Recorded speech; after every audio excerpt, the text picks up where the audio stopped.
ஒரு தவளையை பிடித்து தண்ணீரில் போட்டு கொதிக்க வையுங்கள்.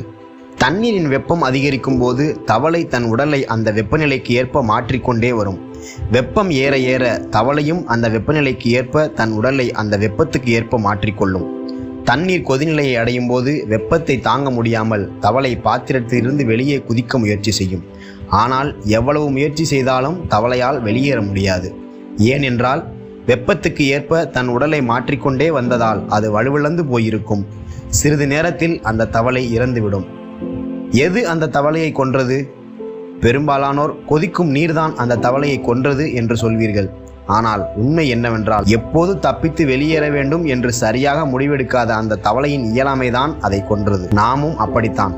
எல்லோரிடமும் சூழ்நிலைக்கு ஏற்ப அனுசரித்து போகிறோம். ஆனால் நாம் எப்போது அனுசரித்து போக வேண்டும், எப்போது எதிர்கொள்ள வேண்டும் என்பதை தெரிந்து வைத்திருக்க வேண்டும். மன ரீதியாக, உடல் ரீதியாக, பண ரீதியாக மற்றவர்கள் நம்மை நசுக்க ஆரம்பிக்கும் போது நாமும் சுதாரிக்காமல் போனால் மீண்டும் அதையே தொடர்ச்சியாக செய்ய ஆரம்பிப்பார்கள். உடலில் வலிமை இருக்கும் போதே அவர்களிடமிருந்து தப்பித்து விடுதல் நன்று. நாம் அனுமதிக்காமல் நம்மை யாரும் அழிக்க முடியாது. நன்றி.